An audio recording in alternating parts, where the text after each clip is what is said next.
اللہ تعالیٰ نے کورونا سے بعض لوگوں کو بیماری سے نجات دلائی۔ اب ڈاکٹر یہ کہتے ہیں کہ جو صحیح ہو چکے ہیں ان کا پلازمہ اگر مریضوں کو دے دیا جائے تو مریض صحیح ہو جاتا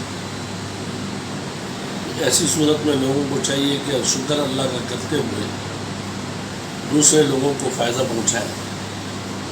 نبی علیہ السلام نے فرمایا تم میں بہتر آدمی وہ ہے جو لوگوں کو نفع پہنچائے، بجائے اس کے کہ ہم پلازمہ کو بیچیں۔ یہ شرعاً بیچنا حرام ہے۔ خریدنے والا تو مجبور ہے خریدنے پر کیونکہ اس کی صحت کا مسئلہ ہے، لیکن بیچنے والے کے لیے بیچنا حرام ہے۔ اسی طریقے سے ادویات اس کی ذخیرہ اندوزی کی جائے تاکہ لوگوں کو مہنگا بیچنا پڑے۔ ان کو سوچنا چاہیے کہ آخر موت ان کے لیے بھی ہے، بیماری ان کے لیے بھی ہے۔ اگر وہ کریں گے تو اللہ تعالیٰ کی پکڑ میں آ سکتے ہیں۔ اس لیے میں سمجھتا ہوں انسانی جانوں کے ساتھ مذاق کرنا یہ ادویات کے سلسلے میں، پلازمہ کے سلسلے میں، یہ شرعاً ناجائز ہے۔